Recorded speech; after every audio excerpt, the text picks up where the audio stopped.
warahmatullahi wabarakatuh. Alhamdulillah nahmaduhu subhanahu wa ta'ala hamdan yuwafi ni'amahu wa yukafi mazidah. Ya Rabbana lakal hamdu kama yanbaghi li jalali wajhika wa 'azimi sultanik. Subhanaka la nuhsi thana'an 'alaika anta kama athnayta 'ala nafsik. Walakal hamdu walakal syukru ala dhalik. Allahumma salli wa sallim ala habibina sayyidina Muhammad wa ala alihi wa ashabihi wa tabi'ina lahum bi ihsanin ila yaumiddin.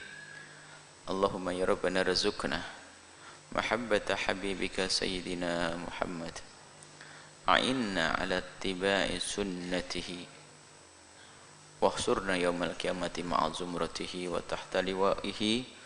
Urzuqna ya Rabbana taubata qabla al-maut wa syahadata 'inda al-maut wal jannata ba'da al-maut. Amma ba'du. Yang kami cintai, yang kami muliakan, para pecinta-pecinta baginda Nabi sallallahu alaihi wasallam. Saat ini kita berada di majlis Rasulullah, majlis hadis Nabi sallallahu alaihi wasallam dengan kitab Riyadhus Shalihin di bawah bimbingan Al-Imam An-Nawawi rahimahullah taala. Kita sudah sampaikan babus sholatis subhi wal asri. Bab keutamaan-keutamaan salat subuh dan asar. Salat fardu semuanya utama. Akan tapi ada beberapa salat yang lebih utama di antara lainnya. Nabi semuanya utama. Ada nabi lebih mulia di antara nabi yang lainnya. Umat Nabi Muhammad sallallahu alaihi wasallam pun juga begitu. Umat Nabi mulia semuanya, akan tapi di antara mereka ada tingkat-tingkat keutamaan yang berbeda-beda. Tergantung kedekatannya dengan orang mulia. Kalau dekat dengan Nabi, utama. Semakin dekat dengan Rasulullah, semakin utama. Semakin mengikuti sunnah Nabi, semakin utama. Dan begitu seterusnya. Dan amalan-amalan pun ada berbeda-beda. Ada yang lebih utama di antara yang lainnya. Ini di antaranya adalah keutamaan sholat asar dengan sholat subuh. An Abi Musa Al-Asy'ari radhiyallahu ta'ala anhu, diriwayatkan dari Abi Musa radhiyallahu ta'ala anhu, semoga Allah senantiasa memberikan keridhaan kepada Abi Musa Al-Asy'ari. Anna Rasulullah sallallahu alaihi wasallam, sesungguhnya Rasulullah sallallahu alaihi wasallam qala, bersabda, Nabi pernah bersabda, man shallal bardaini dakhala al-jannata, muttafaqun alaihi. Barang siapa yang melakukan salat bardaini, dua solat dingin kalau secara lafaz. Cuman bardaini ada maksud. Bardaini adalah disebutkan mana? Al-bardani as-subhu wal asri. As-subhu wal asru. Barang siapa menegakkan solat subuh dengan asar, aman dia, selamat masuk surga. Ini karena solat yang paling berat. Subuh kita didahului oleh lelap dalam tidur, sehingga kemalasan kadang menguasai seseorang sehingga meninggalkan sholat subuh. Adapun sholat asar adalah didahului oleh pekerjaan. Alangkah banyaknya orang yang lalai karena urusan dunianya sehingga ketinggalan sholat asar. Maka dua sholat ini karena berat, sehingga oleh Allah pun dilipat gandakan pahalanya. Bahkan ada semacam jaminan kalau ada orang waspada, hati-hati. Semua sholat tentu harus perhatikan. Akan tapi spesial sholat subuh dengan sholat asar, maka ini ada keutamaan yang khusus. Wa Nabi Zuhair ibn Ammarah ibn Ruwaybata, dikatakan radhiyallahu anhu, semoga Allah senantiasa memberikan keridhaan kepada Abi Zuhair. Qala, beliau berkata, sami'tu Rasulullah, aku mendengar Rasulullah sallallahu alaihi wasallam yaqulu, bersabda, lan yalijan nar ahadun, tidak akan masuk neraka siapapun, shalla qabla tulu'i syamsi wa qabla ghurubiha, tidak akan masuk neraka orang yang menjaga salat qabla tulu'i syamsi, sebelum terbitnya matahari, yaitu salat subuh, wa qabla ghurubiha, dan sebelum terbenam matahari, yaitu salat asar. Yakni al-fajr wal asra, yakni salat fajar, salat subuh dan salat asar. Ini artinya apa? Termasuk tanda kalau orang itu nggak akan masuk neraka itu, dua salat ini sangat lebih diperhatikan di antara salat-salat yang lainnya. Tentu salat yang lainnya dilakukan, karena meninggalkan salat duhur juga neraka jahanam. Akan tapi sebagai pertanda kalau ini benar-benar orang yang bakal dipungkasi oleh Allah dengan husnul khotimah ini, masya Allah. Salat secara umum dijaga, khususnya subuh dengan asar dijaga dengan lebih, maka ini sungguh tanda orang yang tidak akan masuk neraka dan tanda orang yang tempatnya nanti di surga. Rawahu Muslim. Hadis diriwayatkan Muslim. Dan memang salat subuh berat. Alangkah banyaknya orang melakukan salat subuh menjelang terbit matahari, atau bahkan sudah terbit baru subuh, karena sudah terlena semalamnya dengan hiburan-hiburannya yang menjauhkan dirinya dari Allah, atau karena memang tidak pernah punya kebiasaan baik sehingga sering meninggalkan sholat subuh. Begitu juga sholat asar. Mau melakukan sholat di tempat, malas, pengennya melakukan sholat di rumah, akhirnya pun sholat pun tidak dilakukan karena sudah habis di jalan. Alangkah banyaknya orang seperti itu. Maka mulai detik ini perhatikan sholat asar, yang sering disebut juga oleh para ulama sholatul wusta. Hafidhu ala sholawati wa sholatil wusta. Dalam Al-Quran disebutkan jagalah sholat semuanya. Jagalah sholat semuanya, sholat 5 waktu wa sholatul wusta. Dan ada sholat wusta, para ulama mengatakan sholat wusta adalah, pendapat yang pertama adalah sholat asar, dan pendapat yang kedua sholat wusta adalah subuh tadi. Paling tidak subuh itu ranking kedua menurut pendapat. Dua-duanya adalah sholat hebat dan berat melakukan sholat-sholat di waktu seperti itu. Kemudian hadis selanjutnya, ini masalah keutamaan. Keutamaan itu bukan untuk dibaca, tapi untuk disadari setelah itu, kemudian diamalkan biar kita mendapatkannya. Kalau kita bercerita tentang ada gunung emas, apa artinya kalau kita tidak pernah memilikinya? Kalau kita berbicara tentang lezatnya makanan, apa artinya kalau kita tidak mencicipinya? Kalau kita berbicara tentang keutamaan segunung segede apapun keutamaan, apa artinya kalau kita tidak mendapatkannya? Maka tidak cukup kita mendengar, akan tapi ayo kita jaga solat subuh dengan solat asar.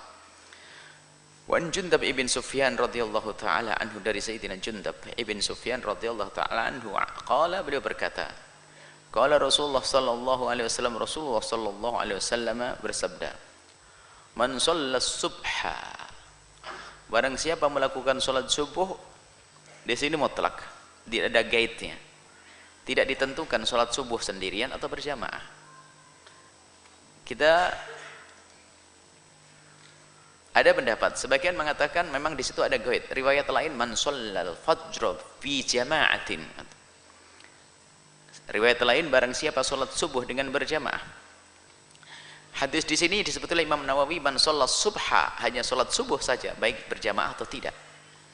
Siapapun yang masih menjaga sholat subuh, fahuwa fi dhimmatillahi, maka dia di dalam perlindungan khusus dari Allah. Semua dari kita dilindungi oleh Allah. Akan tetapi bagi siapapun yang melakukan sholat subuh secara umum atau khusus, kalau sholat subuh, kalau Anda melakukan sholat subuh berjamaah, jelas jaminan itu. Tapi kalau sholat subuh Anda tidak berjamaah, menurut yang mengatakan berjamaah, Anda tidak mendapatkan. Maka jaga sholat subuh dengan berjamaah. Barang siapa sholat subuh, maka dia fi dhimmatillahi, dalam jaminan dari Allah subhanahu wa ta'ala. Mana jaminan ini macam-macam maknanya. Apa sih maksud dengan jaminan dari Allah? Penjagaan dari Allah. Bukankah kita juga dijaga oleh Allah?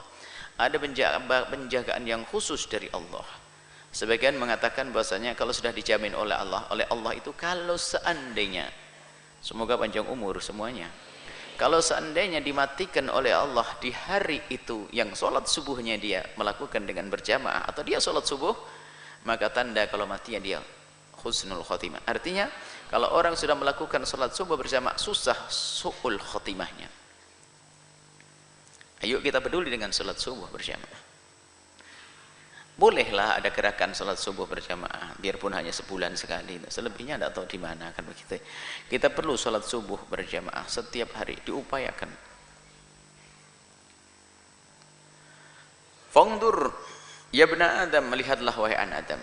ala yatlubannaka Allahu min dhimmatihi bi syai'in. Wahai anak Adam, siapapun yang melakukan sholat subuh berjamaah di dalam tanggungan Allah, jangan ganggu dia. Ini pendapat yang pertama, jangan ganggu dia. Yang mengganggu dengan dia, Allah akan tuntut urusannya dengan Allah. Ini ada dikisahkan suatu ketika, ada salah satu sahabat Nabi waktu itu bersama Hajjaj. Hajjaj itu senang membunuh. Kalau sudah marah sama seorang, bunuh. Kemudian memaksa mufti-mufti untuk mengeluarkan fatwa pembunuhan-pembunuhan. Kalau tidak salah itu Sayyidina Abdullah bin Abbas atau Sayyidina Anas bin Malik. Tahu orang ini tidak bersalah. Cuman kalau seandainya Sayyidina Anas ini berfatwa enggak boleh dibunuh, malah dibunuh Sayyidina Anas nanti. Pokoknya fatwanya harus dibunuh. Wah, ini diktator kejam. Cerdasnya beliau, ini enggak boleh dibunuh, orang ini enggak bersalah. Kalau saya ngomong jangan dibunuh, saya kena. Kalau mau dibunuh dosa. Akhirnya apa? Cerdasnya Sayyidina Anas, Pak, tadi kamu sholat subuh atau tidak? Saya sholat subuh. Khalifah, ya Yusuf, dia sholat subuh. Saya tidak berani memutuskan untuk dibunuh, karena siapa yang sholat subuh urusannya dengan Allah. Loloslah dia. Artinya biarpun orang fasik punya keyakinan loh ya, Hajjaj adalah seorang pemimpin yang fasik, main bunuh, ulama-ulama disembelih. Tapi ternyata masih takut dengan ancaman Allah semacam ini. Nah, maka dari itu waspadalah dengan seseorang. Kalau kita berbuat zalim kepada seseorang, takut dia adalah orang yang telah melakukan sholat subuh, urusan kita dengan Allah langsung. Memang semuanya urusannya dengan Allah, akan tapi ini lebih khusus, diperhatikan oleh Allah. La yatlubannallahu min dhimmati bi syai', makna yang pertama seperti itu, jangan ganggu dia. Orang yang melakukan sholat subuh berjamaah, urusannya berat. Ada pendapat yang kedua adalah sholat subuh, yang melakukan sholat subuh, maka dengan sholat subuh dia di dalam naungan Allah, perlindungan Allah secara khusus. Maka dari itu, hei anak Adam, hei anak Adam dan anak beriman, jangan sampai Allah menuntutmu karena kamu tidak sholat subuh. Nah ini maksudnya, ini adalah sesuatu yang sangat besar. Jangan sampai engkau dihukum gara-gara kau tidak melakukan sholat subuh. Ini makna yang kedua. Jadi ancaman itu disampaikan kepada orang yang tidak melakukan sholat itu sendiri. Jangan sampai ada orang yang mudah meninggalkan sholat subuh berjamaah. Rawahu Muslim, hadis diriwayatkan oleh Muslim. Maka ancaman la yatulbannakallahu fi min dhimmatihi, artinya apa? Jangan macam-macam, jangan berani-berani meninggalkan sholat subuh ya. Ancamannya gede di hadapan Allah. Itu.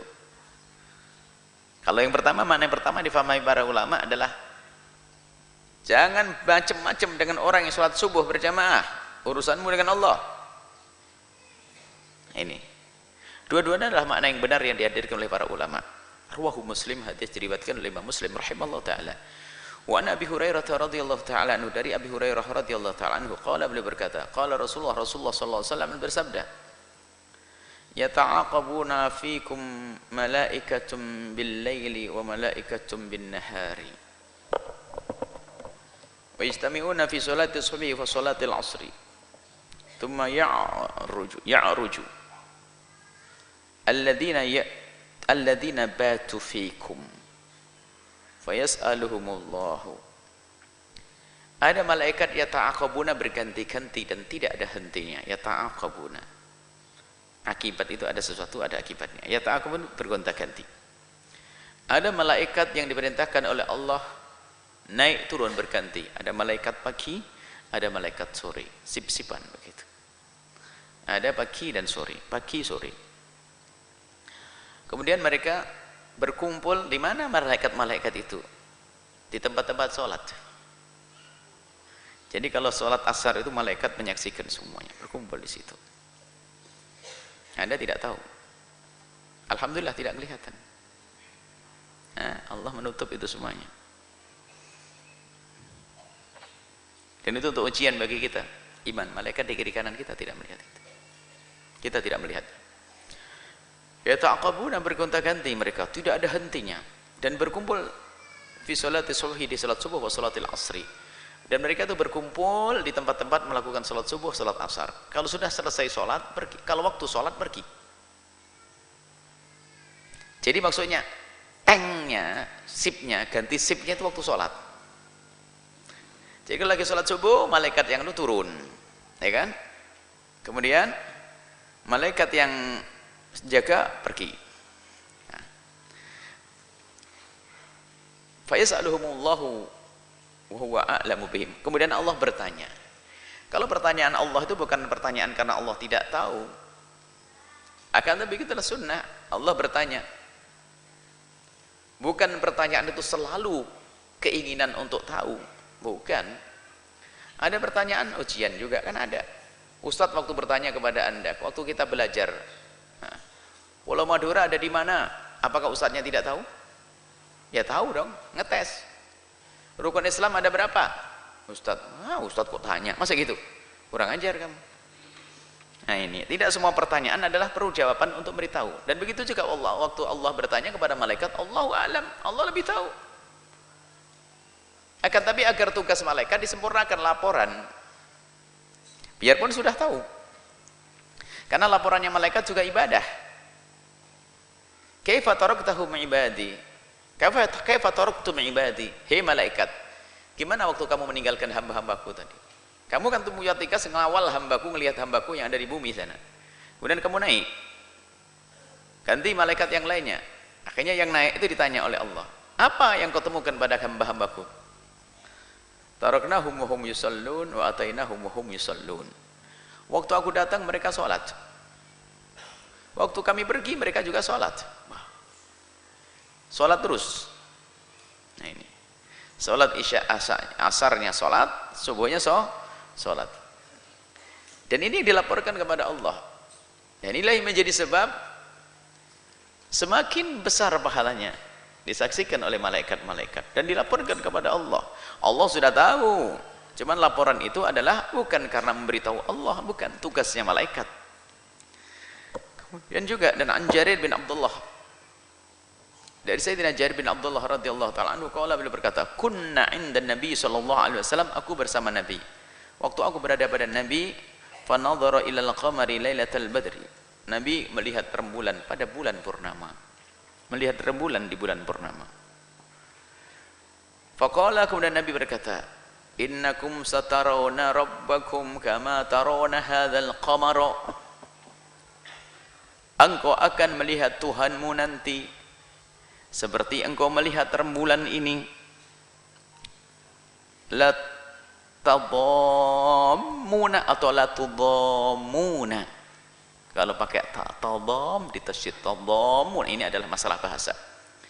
Fi ru'yati, kau tidak akan kerepotan, tidak akan berdesak-desaan, tidak akan ribut bingung untuk melihat Allah. Tidak ada berdesak-desaan. Fa in istata'tum, kalau kamu bisa, alla tughlabu ala salatin qabla tul'i syamsi. Kalau bisa jangan sampai kamu lalai, terkalahkan, maksudnya jangan sampai kamu tidak melakukan salat sebelum terbitnya matahari. Wa qabla ghurubiha, dan sebelum terbenamnya matahari faf'alu. Maksudnya pertama dirindukan kerinduan untuk melihat Allah. Akidah kita ahli sunnati wal jamaati bahwa Allah subhanahu wa ta'ala bisa dilihat nanti di surga. Bagi ahli iman, orang kafir tidak bisa melihat. Ini adalah akidah yang diyakini oleh ulama-ulama kita ahli sunnati wal jamaati. Wujuhi yawma idzin nadhirah. Wajah-wajah orang beriman nanti di surga nadhirah, melihat Allah subhanahu wa ta'ala. Dan nikmat yang paling agung adalah melihat Allah. Kaum Mu'tazilah mengingkari melihat Allah, karena kaum Mu'tazilah tidak pakai undang-undang surga. Mereka berbicara dengan undang-undang dunia, sehingga kalau namanya melihat kan harus dengan mata begini. Sehingga kalau kita melihat Allah, berarti Allah berposisi dong, di seberang sana dong. Berarti Allah bertempat. Maka kaum Mu'tazilah mengatakan Allah tidak bisa dilihat biarpun di surga. Pendapat Mu'tazilah dipinggirkan, karena kita ahli sunnati wal jamaati hak bahwasanya Allah dilihat. Cuman cara melihat jangan anda tanya, pokoknya ngelihat nanti. Adapun perumpamaan yang disebut oleh Rasulullah itu bukan berarti kita melihat Allah itu seperti kita melihat rembulan di dalam tempatnya Allah bertempat, tidak. Artinya apa? Allah bisa dilihat. Dan cara melihat Allah nanti tidak perlu kita berdesak-desakan. Bukan berarti Allah bertempat di sana gitu. Itu adalah termasuk syirik, keluar dari iman. Mengatakan Allah bertempat keluar dari iman. Jadi Allah bertempat maksudnya seperti melihat rembulan itu dari keadaannya tidak perlu berdesak-desakan melihat Allah. Bukan cara melihatnya seperti Allah ada di sana, oh itu Tuhan Allah, oh bukan begitu. Nah, ini jadi kita bisa melihat Allah, ini akidah kita ahli sunnati wal jamaati, Allah bisa dilihat. Dan ingat Allah tidak bertempat. Adapun cara melihatnya nanti kalau Anda masuk surga baru tahu gimana cara melihatnya nanti. Apakah perlu dengan mata kepala kita ini atau Allah buatkan cara lihat? Ini kan hanya alat melihat. Kalau kita panjang lebar tentang masalah melihat, di dunia saja ada hukum melihat, nggak usah pakai mata kok. Mimpi itu adalah mimpi, tapi mimpi itu nyata adanya, ya atau tidak? Pernah mimpi atau tidak? Anda sakit kalau tidak pernah mimpi. Baik. Mimpi itu adalah mimpi, tapi mimpi itu kenyataan adanya. Coba di dalam mimpi orang bisa saja. Aku mimpi suatu ketika pergi ke pondok. Alhamdulillah ditanami pohon-pohon. Oh, ada bunga-bunganya warna merah, putih, kuning, hijau. Kemudian dia terbangun, lalu cerita kepada Anda, aku semalam mimpi di pondok ada bunga merah, putih, kuning, hijau. Kemudian orang yang Anda ceritai lalu berkata, kamu bohong. Loh, kenapa bohong? Matamu pejam kok kamu melihat merah, putih, kuning, hijau. Kamu itu tidur, ngapain melihat? Nah, kan? Anda didustakan enak enggak? Padahal Anda betul-betul melihat warna merah, putih, kuning, hijau. Terus kamu melihat dengan apa? Anda tidak bisa jawab. Ini baru di dunia, rumusnya saja Anda bingung, rumus mimpi. Nyata melihat baju kuning, baju hijau. Padahal mata Anda terpejam. Oh benar lihat. Dan Anda melihat benar dalam mimpi itu, wah indahnya warna kuning.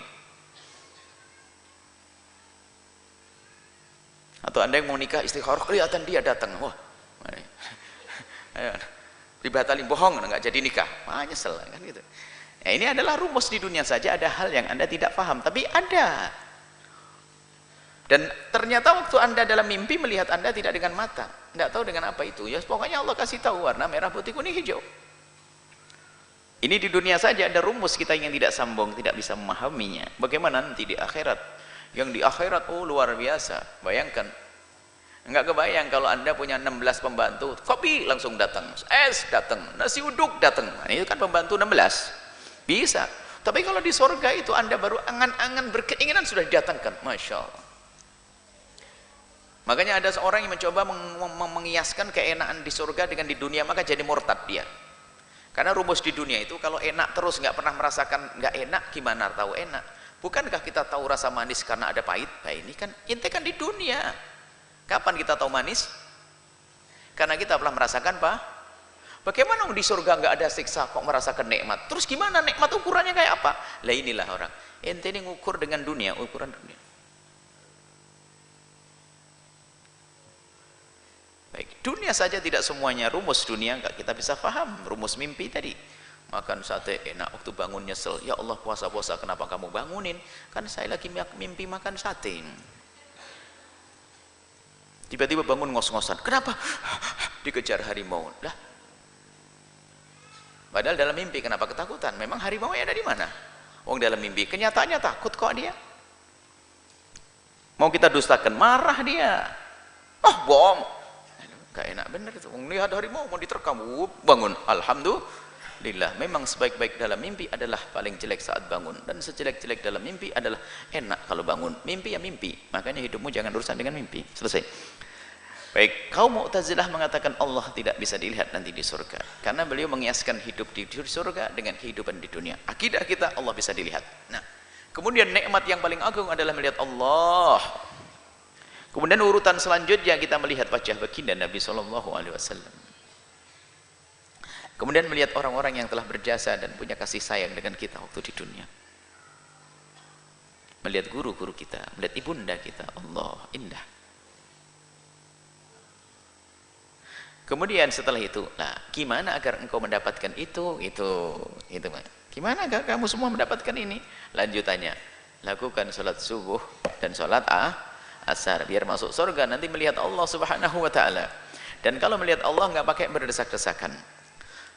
Wa fi riwayatin, dalam riwayat, Nabi fanadha ilal qamari, melihat rembulan, lailata arba'at asyara, di hari yang ke-14, terang-terangnya rembulan, bulan purnama.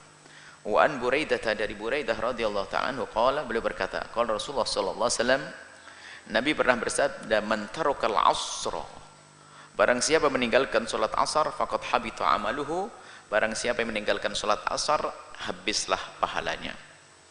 Ulama memahamkan makna ini adalah tidak hanya dengan satu hadis. Jadi kalau membaca hadis itu enggak cukup satu hadis, harus hadis-hadis yang lainnya. Bagaimana amal bisa terhapus gara-gara salat asar? Ini ulama menjelaskan, yang pertama adalah jika orang tersebut meninggalkan sholat asar karena meyakini sholat asar itu adalah tidak wajib, maka dia murtad, masuk. Dan orang murtad pahalanya habis semuanya. Jadi ini yang meninggalkan sholat asar juhudan, karena menentang kewajiban asar, murtad dia, habita amaluhu, benar, habita amaluhu. Yang kedua adalah meninggalkan sholat asar malas-malasan. Meninggalkan sholat asar dengan malas-malasan, malas. Kenapa tidak sholat? Malas saja. Wajib tak sholat? Wajib. Terus malas. Menurut madhab Imam Ahmad ibn Hanbal, habita amaluhu, sama, orang ini juga terhapus amalnya. Karena yang meninggalkan sholat asar, meninggalkan sholat fardu dengan malas-malasan, maka dianggap seperti orang kafir juga. Tapi menurut madhab kita, madhab Imam Syafi'i dan jumhur ulama, yang meninggalkan sholat fardu dengan malas-malasan akan tetapi masih meyakini kewajiban sholat tersebut, maka dia melakukan dosa yang sangat besar, dan dosa itu bisa saja menghapus pahala-pahala yang pernah dilakukan. Tapi dia masih disebut sebagai orang yang beriman, meninggalkan sholat tapi masih meyakininya. Yang keempat adalah habita amaluhu, akan terkurangi amalnya gara-gara meninggalkan sholat asar. Terkurangi, bahkan bisa sampai mendekati habis, merugi kalau kita meninggalkan sholat asar. Baik, intinya ini adalah himbauan bahwasanya jangan sampai ada di antara kita meninggalkan sholat asar secara khusus. Dan bukan berarti sholat yang lainnya boleh ditinggalkan. Kalau begini, sholat yang lainnya wajib, harus kita lakukan. Akan tetapi ketahuilah bahwa khusus sholat asar adalah lebih diperhatikan, dan juga sholat subuh. Baik, ini adalah tentang kitab Riyadhus Shalihin. Kemudian kami akan hadirkan sedikit, kebetulan kita ada di bulan Dzulhijjah, akan masuki bulan Muharram, faedah Muharram ya, sedikit saja. Bulan Muharram adalah bulan mulia yang dimuliakan oleh Allah di antara bulan haram yang 4. Inna iddatash syuhuri indallahi 12 syahra. Allah mempunyai 12 bulan. Di antara 14 bulan itu ada, di antara 12 bulan itu ada arba'atun hurum. Ada 4 bulan yang namanya bulan haram. Bulan haram itu bulan yang dimuliakan, dan keharaman dilakukan di tempat itu akan lebih berat, dilipat gandakan. Haram itu bisa keterangan tentang zaman, bisa keterangan tentang tempat. Syahr haram keterangan tentang zaman, bulan haram bulan mulia. Ada negeri haram, balad haram, negeri haram, Makkah dan Madinah haram. Makanya Masjidil Haram, ke tanah haram. Kenapa disebut tanah haram? Karena tanah itu muliakan, dan keharaman di tempat itu berlipat-lipat dosanya. Begitu juga di bulan yang disebut bulan haram, di sini dilarang melakukan peperangan. Sudah masyhur di kalangan orang Arab pada zaman dahulu, kalau sudah masuk bulan haram, mereka menghentikan peperangan, menghormati bulan tersebut, dan memang dihormati. Datang Islam mengukuhkan hari-hari itu, arba'atun hurum, bahkan ada bulan-bulan yang sangat dimuliakan oleh Allah. Allah memuliakan apa saja suka-suka. Allah yang memiliki semuanya. Allah memuliakan Nabi melebihi Nabi yang lainnya, pilihan Allah. Allah memuliakan bulan haram di antara bulan yang lainnya, urusan Allah. Dan bulan haram itu adalah 3 berurutan, Dzulqa'dah, Dzulhijjah, Muharram, itu bulan haram. Dzulqa'dah, Dzulhijjah, Muharram, itu 3 bulan haram, 1 Rajab. 3 syarat, yang 1 farad. Yang 3 beriringan, Dzulqa'dah, Dzulhijjah, Muharram. Kemudian yang 1 adalah Rajab, bulan Rajab. Ini bulan haram. Kemudian di antara 4 bulan haram ini ada bulan yang sangat istimewa, yaitu bulan Muharram. Bulan Muharram sangat istimewa. Disabdakan oleh baginda Nabi dalam hadis sahih, Imam Muslim meriwayatkan hadis tersebut dan yang lainnya. Afdhalus siyami ba'da Ramadhana siyamu syahrillahil Muharram. Sebaik-baik puasa setelah bulan Ramadan. Kalau ingin berpuasa, pilih waktu-waktu yang disanjung oleh Allah. Kalaupun Anda berpuasa setiap hari juga boleh, akan tapi kalau ada orang yang ingin berpuasa, sementara waktunya juga terbatas, dia tidak bisa puasa sepanjang waktu, akan tapi ingin memilih-milih waktu, pilih di antaranya adalah bulan Muharram. Afdhalus siyami ba'da Ramadan. Sebaik-baik puasa setelah puasa di bulan Ramadan. Bulan Ramadan ranking 1. Nomor 1 keutamaan bulan Ramadan. Baru setelah itu menyusul bulan Muharram.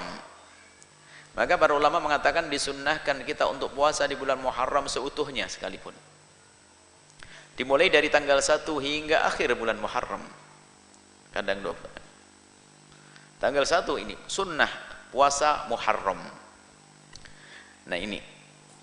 Dan keutamanya sudah sangat cukup Allah sebutkan, lebih sebaik-baik puasa setelah Ramadan. Selesai sampai di sini. Dan kami ingatkan juga, adapun adanya hadis-hadis tentang keutamaannya tanggal 1 begini, tanggal 2 begini, tanggal 3 begini, itu semua banyak riwayat-riwayat yang palsu, maka nggak perlu dihadirkan di sini. Apakah belum cukup kalau sudah Nabi bersabda paling bagusnya puasa setelah Ramadan adalah puasa bulan Muharram? Apa belum cukup? Kurang percaya sama Nabi atau bagaimana? Kita nggak perlu dengan riwayat-riwayat palsu. Ada riwayat-riwayat palsu yang menjelentrehkan tentang tanggal 1 begini, tanggal 2 begini, tanggal 3 begini. Itu banyak di antara riwayat tersebut. Ingat kalimat banyak. Ada beberapa riwayat yang benar, akan tapi memilahnya susah. Daripada kita masuk wilayah yang membahayakan, cukuplah kita dengan riwayat tersebut. Puasa di bulan Muharram tanggal 1 sampai akhir. Jadi berita-berita tentang keutamaan tanggal 1, 2, 3 banyak itu riwayat-riwayat yang tidak dibenarkan. Gak usah ikut-ikutan. Kalau ada orang menyebutkan, ya sudahlah, pokoknya Anda sudah punya ilmunya saat ini. Kemudian di antara bulan Muharram itu ada hari yang sangat istimewa, yaitu tanggal 10 Muharram. Ini keutamaannya tidak bisa dibanding dengan hari sebelum dan setelahnya. Muharram secara utuh adalah istimewa, tapi di antara hari-hari istimewa ada hari yang sangat istimewa, yaitu tanggal 10 Muharram atau yang sering disebut dengan Asyura, hari yang ke-10, Asyura. Hari Asyura ini adalah hari yang Nabi sebelum diwajibkan puasa Ramadan, Nabi sudah puasa Asyura. Bahkan sebelum Nabi pun orang pada berpuasa di hari Asyura di tanggal 10 Muharram. Seperti kaum Bani Israel. Mereka berpuasa, bahkan waktu Nabi ke kota Madinah, Nabi melihat orang-orang Yahudi berpuasa tanggal 10. Kemudian Nabi bertanya, kenapa kalian pada berpuasa di tanggal 10 Muharram? Mereka menjawab, hadza yaumun najjahallahu nabiyyana Musa wa qaumahu.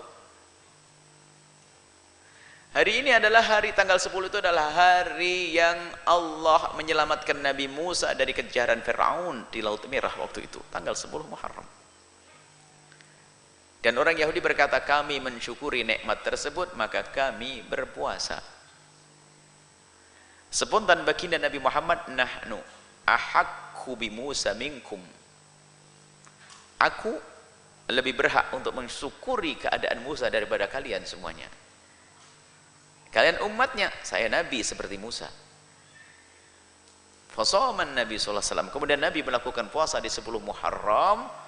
Wa amaran nasa bisiyami, kemudian Nabi memerintahkan orang-orang untuk berpuasa. Menjadi dikukuhkan setelah itu, karena perintah Nabi Dan juga Nabi mencontohkannya. Memberi contoh saja sudah cukup untuk menjadi sunnah yang dikukuhkan, apalagi double. Nabi mencontohkan dan Nabi memerintahkannya. Puasalah di 10, tanggal 10, yaitu tanggal 10 Asyura, hari Asyura 10 Muharram. Kemudian di situ ada satu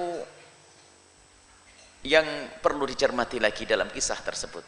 Waktu para sahabat Nabi disuruh oleh Nabi Muhammad berpuasa tanggal 10 Muharram, ada kegelisahan, tanda tanya di hati mereka.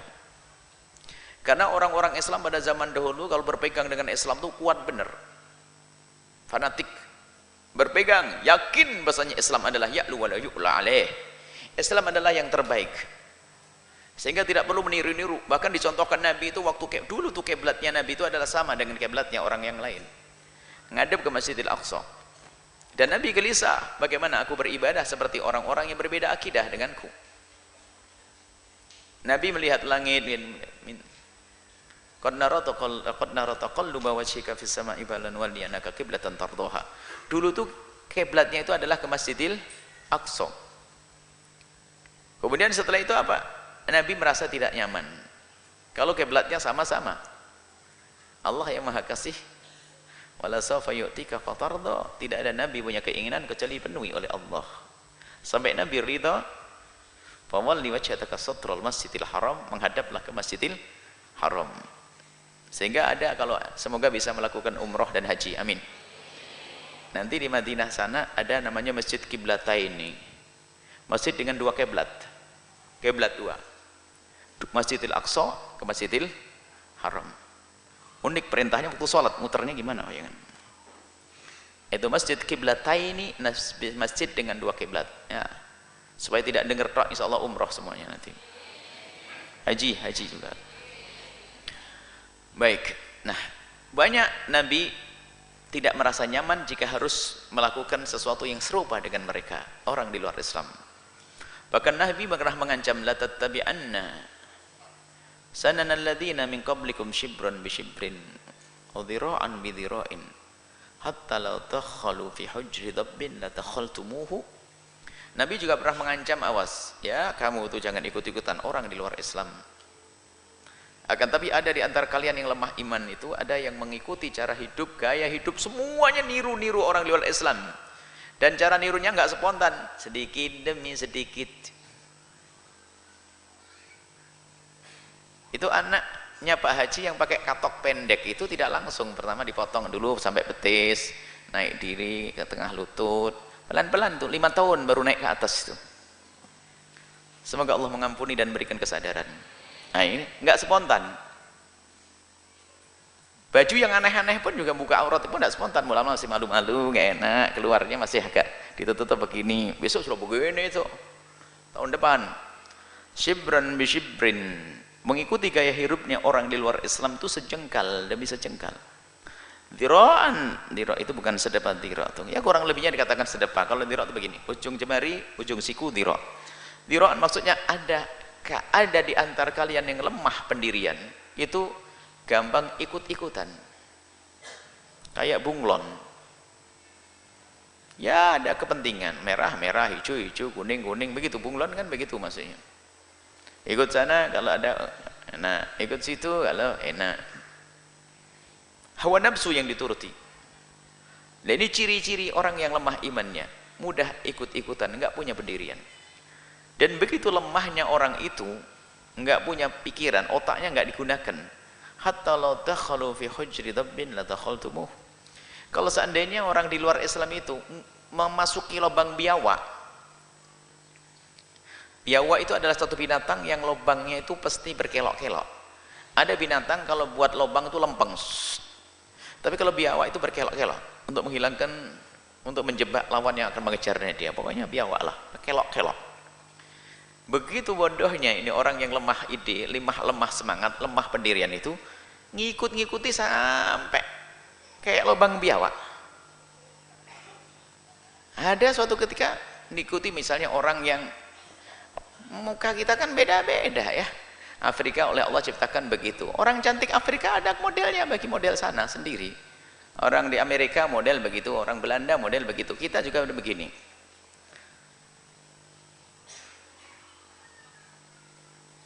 Bayangkan orang yang kulitnya putih kayak sawo putih itu.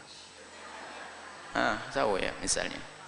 Subhanallah, kadang-kadang kita bikin kaget. Totonya duan dan dandannya mulai lipstiknya menor, niru gayanya orang yang kulit putih kayak di barat sana. Nah ini kan aneh, nggak cocok dengan dia, tapi diikuti. Dandannya aneh. Kalau Anda lihat di kamar mandi Anda jerit mungkin pingsan. Ada anak-anak gadis seperti itu. Padahal dia umat Nabi Muhammad SAW. Yang lemah ikuti gayanya. Wah aneh-aneh. Dan semoga Allah memberikan petunjuk. Bahkan kalau Anda melihat di pinggir-pinggir jalan, ada orang dandanan, Anda sendiri bingung kan? Ada anak-anak muda, anak-anak ini dandannya macam-macam. Masya Allah. Bingung. Ada yang disemprot pakai pilok. Ada ini ajib. Gantengnya di mana saya pikir. Tapi begitulah ngikut-ikutan. Nggak punya pendirian. Aneh dia. Rambutnya macam-macam tuh. Itu standar ganteng itu seperti apa sih? Saya aja bingung kadang-kadang. Standar namanya. Ini perlu disayang orang-orang seperti itu, bukan untuk dicaci. Cuman saya hanya mikir standar kegantengan itu jadi kayak apa sih? Yang ditiru tuh apa itu loh. Belas nggak cocok. Nah ini model-model orang seperti itu. Dan Nabi sudah mengancam, jangan kamu mudah ikut-ikutan. Apalagi kalau syiarnya orang fasik. Kebiasaan orang yang tidak beriman, awas jangan kau ikuti, berbahaya. Nah, sahabat Nabi itu sangat mengecamkan petuah-petuah Nabi seperti itu. Dicamkan betul, dirasakan di pikiran, di hati mereka, jangan sampai kita ikut-ikutan. Kan begitu? Sehingga betul-betul sahabat Nabi menjaga ciri khas sunnah Nabi itu akan ditampakkan pada mereka. Sehingga namanya sunnah Nabi syiar yang betul-betul menjadi syiar yang tren zaman itu, pada waktu itu. Sampai ada sahabat Nabi begitu ngidolakannya Nabi itu sampai suruh makan buah semangka itu nggak bisa makan. Loh, bukankah Nabi makan semangka? Kenapa kamu tidak makan semangka? Iya, saya dengar Nabi makan semangka. Cuman saya tidak tahu gimana sih cara belahnya, dari mana makannya gimana. Karena saya tidak tahu Nabi cara belah dan makannya, saya nggak mau makan semangka. Karena apa? Semua langkahnya akan ngikuti Nabi. Idola. Itu idola yang benar. Idola yang pakai baju aneh-aneh. Itu idola. Kadang-kadang kita bingung lihat. Kalau ada orang mencium tangannya orang soleh berebut karena harapan mendapatkan keberkahan. Sampai mohon maaf, suatu ketika ada konser di mana? Di ibu kota Indonesia Raya, suatu ketika tidak tahu tahun berapa itu, saya masih ingat, saya masih itu. Mohon maaf, ada seorang artis luar negeri melempar sesuatu yang menjijikkan kalau dilemparkan. Baju dalam bukan dalam, bagaimana wah, dilempar, direbutkan oleh anak laki-laki Indonesia itu. Aneh, lempar begitu, ajib. Idolanya itu sudah kepang. Baju dalam dilempar, wah itu, wah berebut. Subhanallah. Saya ingat berita waktu itu. Ini sudah ukurannya itu sudah tidak jelas ini. Nah inilah kita mudah ikut-ikutan. Kalau rebut duit ya semuanya senang duit, masuk akal, bisa beli ya kan. Memang ada barokahnya itu tadi yang dilempar tadi itu. Masya Allah. Baik. Lah sahabat Nabi itu sudah tertanam di dalam diri mereka, harus berbeda, nggak boleh ikut-ikutan. Ini bab sunnah Nabi, hari ini bab hadis, majelis hadis. Maka kita tanamkan bagaimana kita mengikuti sunnah Nabi SAW, mengikuti Nabi. Idola kita adalah cara Nabi. Lah sahabat Nabi kok suruh puasa tanggal 10 Muharram, ganjel di hati mereka, bukan ingkar. Lalu mereka bertanya, lah inilah sahabat hebat, ganjel di hatinya, lalu bertanya, ya Rasulullah. Pertanyaan ini ada mukaddimah keganjilan. Bukankah engkau melarang kami menyerupai mereka? Tapi sekarang engkau perintahkan kami untuk puasa. Hadza yaumun tu'azzimuhul yahud ya Rasulullah. Ini hari-hari yang diagungkan oleh orang Yahudi. Kok engkau perintahkan kami untuk puasa? Sama dong kami dengan mereka. Iman yang berkata. Padahal sudah perintah ya.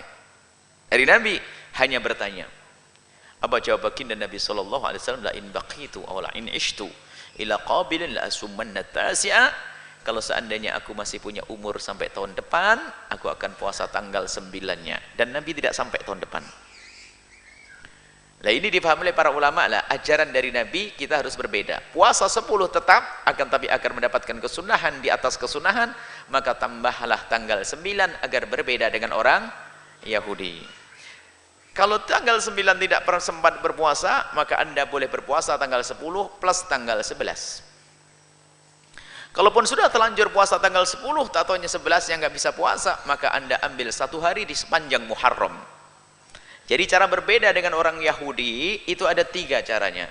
Yang pertama adalah puasa tanggal 10 plus tanggal 9. Yang kedua puasa tanggal 10 plus tanggal 11. Yang ketiga adalah puasa tanggal 10 plus tanggal kapan saja, pokoknya di bulan Muharram, agar berbeda dengan orang Yahudi. Kalau ternyata pada akhirnya nggak sempat, yang penting kamu niat untuk berbeda, pokoknya biarpun nggak sempat, setelah terlanjur puasa tanggal 10 sakit, ya sudah niat, yang penting sudah sah. Kalau seandainya satu saja tetap sunnah, karena sunnah Nabi ini namanya kesamaan, bukan berarti kita niru orang Yahudi. Karena sama-sama disyariatkan oleh Allah kepada baginda Nabi SAW. Makanya sunnah Nabi Muhammad itu bukan sunnah Yahudi lagi, bukan. Karena dikukuhkan oleh Allah, dikukuhkan oleh Nabi Muhammad dengan wahyu tentunya. Baik, ini adalah amalan-amalan di bulan Muharram, insyaallah. Baik, ini saja. Ini yang mendesak. Biasanya nanti akan kami tambahkan pertemuan yang akan datang masalah anak yatim, biasanya ada, insyaallah.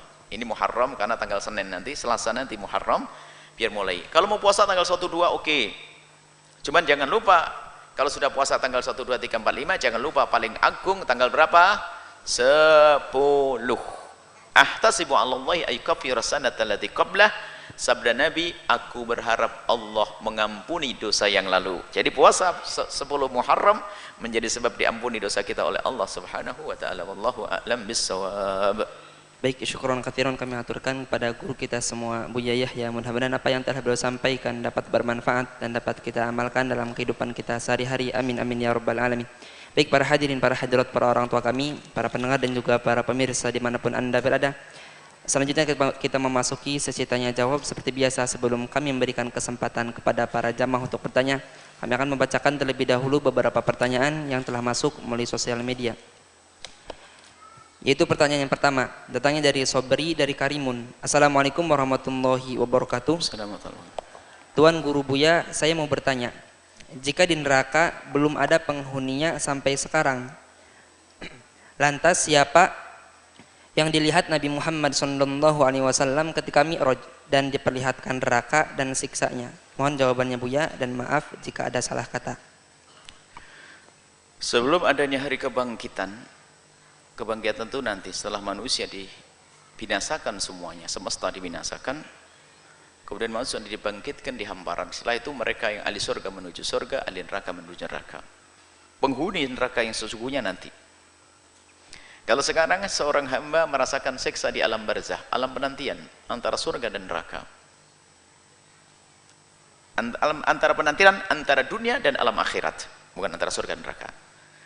Antara dunia, kita di dunia, di alam barzah, alam penantian. Akan tapi di alam barzah itu akan diberi oleh Allah nikmatnya surga. Akan diberi oleh Allah nikmatnya surga.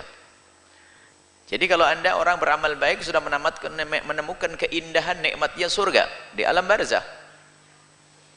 Yang ahli maksiat sudah merasakan siksanya neraka. Nanti akhirat neraka. Kemudian, jadi jangan mengatakan tidak ada siksa kubur. Ini adalah keyakinan yang salah. Siksa kubur ada. Dalam hadis sahih bahkan kita pun dianjurkan untuk berdoa. Bahkan kalau sholat itu setelah tahiyat, Allahumma inni a'udzubika min adzabil qabri, ada siksa kubur. Jangan sampai masuk keyakinan kubur gak ada siksanya. Tidur nanti tiba-tiba dibangkitkan. Enggak, ada siksa kubur. Ada hukuman. Dan Nabi juga pernah kok melihat ada 2 orang tersiksa di dalam kuburnya. Karena yang satu suka menggunjing, yang satu kalau bercuci gak beres, sehingga sholatnya jadi tidak sah itu nanti.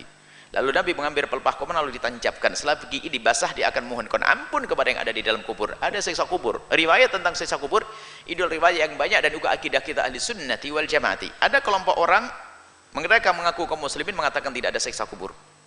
Menurut kita ada siksa kubur.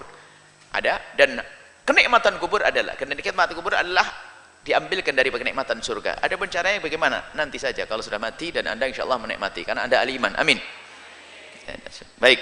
Kemudian apa yang dilihat Nabi saat itu? Lihat, Nabi waktu itu. Jadi kalau kisah Isra Mi'raj itu adalah kisah bukan bagian akal kita untuk memahaminya. Akal kita tidak akan nyampe. Tetapi itu bukan bertentangan dengan akal kalau kita kembalikan kepada kuasa Allah. Ini kuasa Allah. Yang memperjalankan Nabi adalah yang memiliki batas, yang memiliki waktu. Yang memperjalankan Nabi adalah yang memiliki jarak. Jadi bagi Allah bisa saja jarak dan waktu nggak penting. Maka Nabi itu diperjalankan oleh Allah dalam waktu singkat. Waktu singkat. Dari Masjidil Haram, Masjidil Aqsa, kemudian dibawa ke atas langit ke-7 dalam waktu singkat. Dan dalam kisah perjalanan Nabi, Nabi menemukan banyak hal. Nah, ini maksudnya apa? Yang harus kita pahami, memang bicara Isra Mi'raj itu bicara iman, bukan akal kita yang mencoba memahami dengan akal, nggak nyambung. Terlalu kecil akal kita ini. Akal kita tuh hanya bisa memahami apa sih? Memahami sesuatu yang sudah ada di dalam pengalaman kita. Jadi akal kita itu ya akan bisa memahami sesuatu yang dibungkus oleh waktu dan tempat. Kalau sudah sesuatu itu di luar batas waktu dan tempat, akal sudah nggak bisa paham. Contohnya, ada orang hidup. Kapan? Tidak di tahun 2000, juga tidak di sebelumnya, dan tidak setelahnya. Ya, ini ngomong apa sih? Ada orang hidup baik orangnya. Kapan hidupnya? Tidak di tahun 2000, juga tidak di sebelumnya, juga tidak di setelahnya. Akal nggak bisa nerima. Di mana di Cirebon? Tidak di Cirebon, juga tidak di luar Cirebon. Oh, nggak paham. Karena akal kita tuh hanya bisa memahami apa? Sesuatu yang bisa, yang punya waktu dan punya tempat. Maksudnya yang dilingkupi waktu dan tempat. Makanya di saat kita bicara tentang Allah, tidak butuh tempat. Ayo, nggak nyambung kita. Allah tidak memerlukan tempat, Allah tidak memerlukan waktu, Allah yang menciptakan tempat, Allah yang menciptakan waktu. Maka yang apa yang Allah berlakukan kepada hambanya, bisa saja tidak memerlukan waktu, tidak memerlukan tempat. Nabi, waktu tidak berarti lagi. Kilat. Sampai Siti Aisyah mengatakan, bahwasanya sampai dikatakan bahwasanya kasurnya Nabi masih hangat waktu Nabi meninggalkan untuk Isra Mi'raj. Pakai apa itu? Sudahlah, hukum Allah. Yang punya waktu suka-suka. Sehingga waktu tidak berarti lagi, jarak tidak perlu lagi. Kemudian makanya waktu bagi Allah Allah Maha tahu. Jadi mulai dari Allah menciptakan semesta sampai ahli surga masuk surga, itu bagi Allah itu sama, nggak ada. Allah tidak tahu baru tahu, nggak ada. Nah, dan baginda Nabi SAW dimasukkan ke undang-undang baru, bukan undang-undang biasa. Nabi sudah keluar daripada undang-undang, makanya khariqunil adah, kejadian yang luar kebiasaannya namanya mukjizat. Mukjizat itu adalah di luar undang-undang umum, sehingga perjalanan Nabi unik. Kemudian Nabi lihat, mulai dari keunikannya itu bukan rumus dunia ini. Nabi ngobrol dengan Nabi Adam, Nabi Muhammad ngomong dengan Nabi Musa, ya kan? Kemudian dan seterusnya. Ini ada luar undang-undang ini. Nabi Musa di mana? Apakah Nabi Musa membuat villa di atas langit itu? Enggak. Ini kan khayalan. Lalu apa? Sampai Nabi diperlihatkan oleh Allah surga. Lah, waktu itu sudah nggak butuh waktu. Surga nanti itu diperlihatkan oleh Allah sekarang. Memang tidak ada. Alimul ghaibi, hanya Allah yang mengetahui yang ghaib. Fala yudghiru ala ghaibihi ahadan. Allah tidak akan menampakkan hal yang gaib kepada siapapun illa man irtada, kecuali siapapun yang Allah kehendaki, min rasulin, daripada utusan Allah. Nah, termasuk surga, Nabi itu dimasukkan undang-undang baru. Sehingga Nabi masuk di surga. Lah kan surga belum nanti. Surga sudah ada. Tapi penghuni surga belum nanti. Cuman Nabi sudah ditunjukkan oleh Allah sampai diperlihatkan kepada aku bahwasanya paling banyak di antara ahli neraka adalah wanita. Tidak usah kaget, Anda ahli surga, jangan khawatir. Oh, Nabi menyebut orang lain kok tersinggung banget gitu loh. Ini berarti dirimu ahli neraka yang tersinggung. Nabi hanya menyebut yang paling banyak di neraka itu perempuan, tapi bukan ini. Itu loh, perempuan yang itu ya nggak sholat, berani sama suami. Nah itu, nah yang benar dah. Nah ini, lah apa itu yang dilihat? Wong perempuannya saja belum lahir waktu itu. Bilal, aku melihat suara terompahmu di surga, mendengar. Bilalnya masih ada. Ayo, itu di luar undang-undang manusia. Karena Allah sudah masukkan Nabi ke ilmu gaib Allah. Allah yang tahu gaib. Tapi Allah pun juga mengajarkan kepada sebagian hambanya. Diberitahu oleh Allah. Maka Nabi mengetahui surga. Sudah tahu ini masuk. Nabi dikasih tahu Anda di surga kelihatan waktu itu. Amin. Padahal Anda belum lahir. 1400 tahun belum lahir. Bahkan abah Anda pun, ayah Anda belum, ayah, bapak kita, nenek kita jauh diperlihatkan oleh Allah. Lah ini rumusnya beda, jangan disamakan rumus kita. Loh kok surga orang ahli Wong orangnya saja masih hidup di dunia kok sudah ada di surga, ini bagaimana ini? Nabi berkhayal kali? Oh bukan. Nabi diperlihatkan, sehingga Nabi dimasukkan oleh Allah dalam undang-undang baru. Dan bukan undang-undang manusia biasa, karena namanya mukjizat. Akal kita nggak bisa nyampe. Jadi Nabi melihat surga, melihat ahli neraka yang memotong-motong lidahnya karena dia pandai ngomong tapi tidak mengamalkannya. Melihat perempuan yang berzina, melihat orang kepalanya dilempari batu karena dia sering meninggalkan sholat. Nabi melihat. Lah orangnya itu bisa saja belum lahir waktu itu. Bahkan tidak tahu di tahun berapa itu orang. Bahkan hidupnya di tahun ini ada itu. Yang dilempari batunya hidup di tahun ini juga ada itu. Padahal belum lahir orang yang Nabi melihat. Lah Nabi dimasukkan oleh Allah ke hukum baru, undang-undang baru, yaitu undang ghaib. Ghaib itu tidak ada yang tahu kecuali Allah dan hal-hal yang diberitahukan kepada Rasulullah sallallahu alaihi wasallam. Nah, sehingga di dalam itu adalah Allah tidak bisa dilihat di dunia. Maka ulama kita ahli sunnati mengatakan Nabi pun waktu itu juga tidak melihat Allah. Cuman sebagian mengatakan Nabi melihat Allah. Caranya gimana? Undang-undang baru lagi. Anda jangan tanya. Jadi yang dilihat Nabi adalah betul neraka, yang dilihat Nabi adalah surga yang sesungguhnya, dan Nabi juga masukinya, melihatnya. Melihat ini ahli surga, fulan ahli neraka, Nabi melihat. Cuman bukan orangnya bisa saja belum lahir, tapi begitulah Allah masukkan Nabi ke dalam undang-undang baru. Bukan undang-undang manusia normal saat ini, tapi itu masalah wilayah mukjizat kuasa Allah Subhanahu wa taala. Bukakan itu loh, hai Muhammad, umatmu ini surga. Itu Bilal terompahnya kau dengar di surga. Ini Abu Bakar ini. Nabi melihat semuanya. Nah, seperti itu. Ibaratnya begini saja. Walillahil mathul a'la, membuat contoh itu nggak boleh. Untuk Allah itu sudah sangat paham. Membuat contoh dengan selain Allah itu aslinya nggak dibenarkan kecuali untuk memahamkan. Contoh begini, ada sebuah film Islami tentang seorang pejuang yang hebat, ya kan? Ya, ini sebenarnya dirahasiakan nih ceritanya biar menarik, heboh kan begitu ya. Cuman ada yang dapat bocoran nanti itu Islamnya. Bocoran itu loh. Ya, bocoran oleh sutradara ini. Kan bisa saja tahu. Loh, kok kamu sudah tahu? Oh iya. Loh, kok bisa? Wong filmnya belum diputar kok. Iya tahu, sutradaranya ngomong sama saya. Nah, lagi ya bocoran begitu. Ini gambaran saja. Allah yang mengatur semuanya. Dan Allah yang punya undang-undang. Ingat. Allah yang punya aturan. Baik, itu saja. Semoga tambah iman kita. Memang kalau bicara Isra Mi'raj bukan bagian akal tapi bagian hati. Dari awal akhir hati urusan hati. Wallahu a'lam bishawab.